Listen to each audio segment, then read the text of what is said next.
Ministre. La parole est à Monsieur Jean-Noël Carpentier.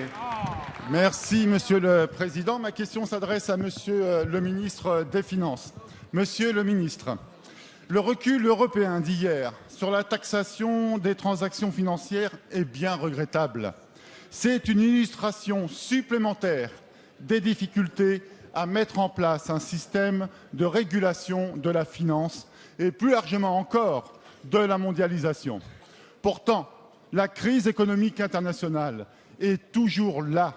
Elle fait des ravages partout dans le monde, chaque jour. Elle creuse les inégalités. Elle peut même s'aggraver, nous disent les experts. On le voit, le laisser-faire, le laisser-aller ne marche pas. D'ailleurs, à travers la planète, beaucoup demandent que la globalisation de l'économie soit mieux régulée. C'est l'homme qui fait l'économie et non l'inverse. Monsieur le ministre, depuis le début de la crise, la coopération internationale, afin de prévenir les risques financiers, n'a pas fourni de résultats probants. Il faut donc hâter le pas. L'efficacité dans ce domaine exige des accords internationaux nouveaux afin d'encadrer la mondialisation par des règles d'éthique universelles. Pour ma part, je ne vois qu'une autorité pour y parvenir, l'Organisation des Nations Unies, dont il s'agit bien sûr d'élargir les compétences au domaine économique et financier. Alors, Monsieur le ministre, je n'ignore pas la complexité de la tâche, ni le temps qu'il faudra pour l'accomplir.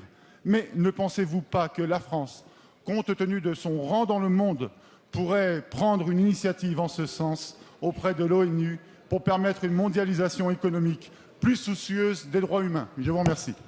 La parole est à Monsieur Michel Sapin, ministre des Finances et des Comptes publics.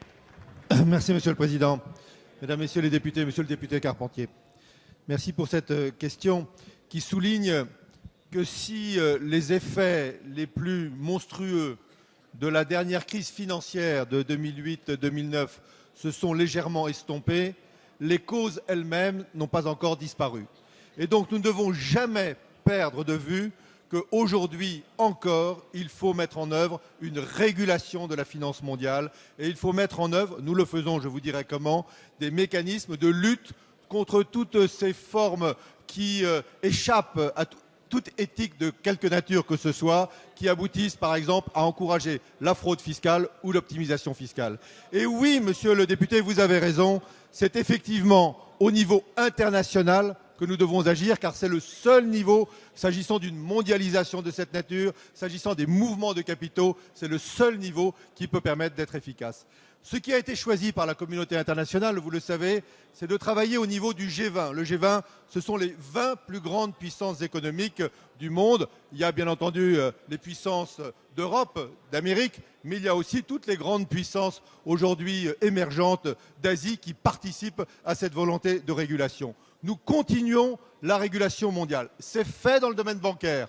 Et par exemple, en Europe, nous venons hier d'adopter le dernier dispositif qui permet d'avoir une union bancaire qui coupe le fil entre la responsabilité des banques et les budgets nationaux et les budgets qui sont à la charge de l'ensemble des contribuables. Mais il faut aller plus loin, en particulier dans la lutte contre l'optimisation fiscale. Nous le faisons avec des organismes comme l'OCDE qui ont fait des propositions et qui vont nous permettre, et j'ai fait cette proposition avec mon collègue italien, avec mon collègue allemand, que 2015 soit l'année de la mise en œuvre effective au niveau européen et mondial des grands principes de lutte contre l'optimisation fiscale.